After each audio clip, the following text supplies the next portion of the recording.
حاضرین کرام، بس جو ایک مختصر سی بات پیش کرنی چاہ رہا ہوں آپ کی طبیعت کے پیش نظر. قافلہ تیار کیا، ایک حصہ اکثر پڑھا جاتا ہے، ایک بات نہیں پڑھی جاتی.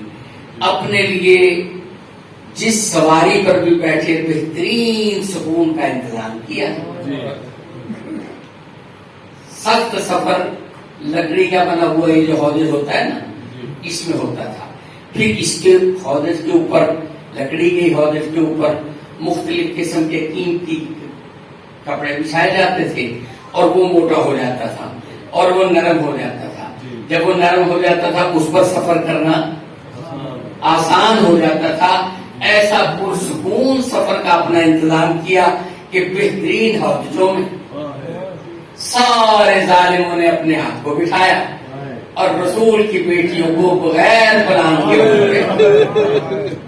مسئلہ اگر اپنی بات سمجھا سکا، بنا پلان نہ اونٹوں پر سوار کیا، نہ صرف سوار کیا بلکہ یہ بھی تاریخ نے کہا کہ کمزور اونٹ ہوں گے،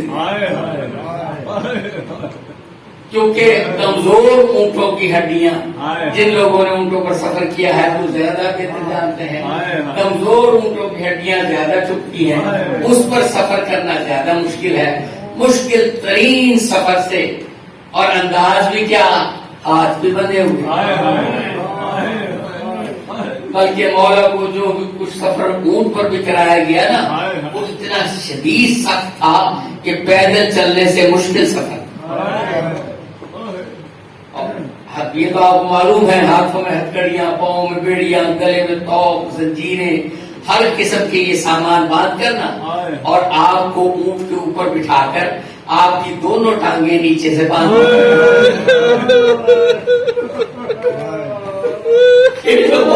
سفر کیا. یہ پیدل سفر کرنے سے بھی بہت مشکل تھا. عزاداروں یہ سفر کراتے کراتے کوفہ لے گئے، کربلا سے کوفہ پہنچے. کوفہ میں اعلان کرایا کہ اے کوفے والو، حسین کا کنبار ہے، حسین ابن علی کو قتل کر دیا ہے.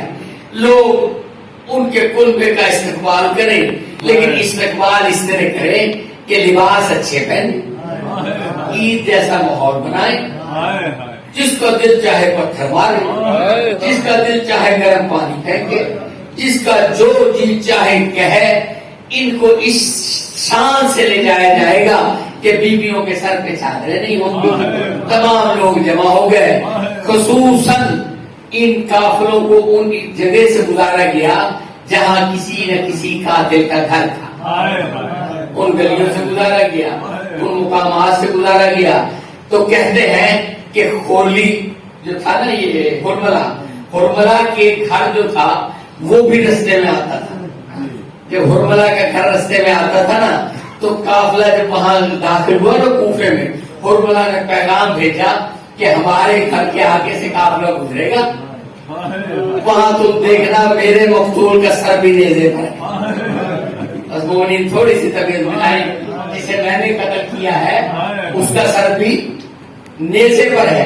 عزاداروں جب اونٹ چلنے لگے نا یہ بڑا خوش آ رہا تھا، جلدی جلدی آگے چل کر اپنے گھر کے قریب آیا.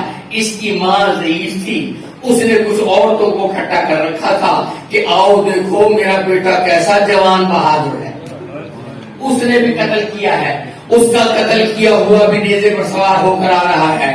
جب یہ دیکھنے کھڑے ہوئے نا ان عورتوں کو آگے کھڑا کیا. سب سے پہلے گھوڑے کی گردن میں ایک شیر کا سر تھا. بس مومنین میرے ساتھ دیں گے. غازی سرکار کا سر ایک گھوڑے کی گردن میں تھا. ان عورتوں نے پوچھا اے ضعیفہ کیا تیرے بیٹے ہرملا نے اس کو مارا ہے؟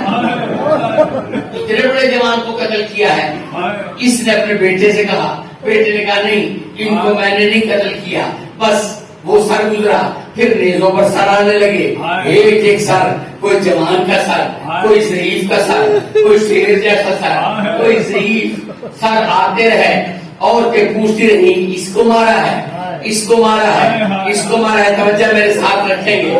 جب سر گزرنے لگے نا، امام حسین کا سر بھی گزر گیا اور اس نے دیکھ کے کہا کاش تو اس کو مارتا، یہ اتنا جوان ہے، یہ سردار تھا، تو بھی سردار ہے۔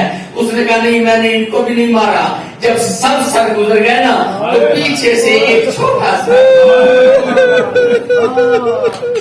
جناب علی اصغر کا سر پیچھے پیچھے آ رہا تھا۔ جب جناب علی اصغر کے سر کو دیکھا نا، اب ماں نے دیکھا اس کے پیچھے تو کوئی اور سر ہے نہیں، اس نے قتل کس کو کیا ہے؟ ایک دفعہ حرملہ سے کہا حرملہ میری ایک بات سن لے، غصے سے کہہ رہی ہوں، کبھی یہ نہ کہنا کہ میں نے اس کو قتل یہ نہ کہنا کہ میں نے اس کو قتل کیا ہے۔ اب جو یہ جملہ کہا، ایک مرتبہ حرملہ نے کہا ہاں ماں میں نے اسی بچے کے تیر مارا ہے، 9 شیر کا تیر، 9.25 شیر کا تیر میں نے اس کے گلے میں چلایا ہے۔ یہ کہنا تھا، کہتے ہیں حرملہ کی ماں جیسی بھی تھی، ایک تھپڑ مار کے کہا تجھے شرم نہیں آئی، تو نے مجھے ماں سے شرمندہ کیا، یہ دودھ پیتا بچہ بھی کیا قتل ہونے کے قابل تھا، تو نے اس کے تیر کیوں مارا، اس کا قصور کیا تھا؟ حرملہ نے کہا ماں اس نے پانی مانگا، بس پانی کا نام آنا تھا۔ تڑپ کے کہا تمہیں شرم نہیں آتی، بچوں کا پانی مت کرتے ہو، اس بات پہ قتل کر دیا کہ پانی مانگا تھا۔ جب اس نے یہ بات کہی نا تو وہ جو پیچھے عورتیں تھیں انہوں نے کہا اس بڑھیا سے کہ اپنے بیٹے سے پوچھ کیا جب تم نے اس کے تیر مارا اس کی ماں زندہ تھی؟ اس کی ماں زندہ تھی یا مر گئی تھی؟ اس نے کہا کہ نہیں ان کی اس کی ماں زندہ ہے۔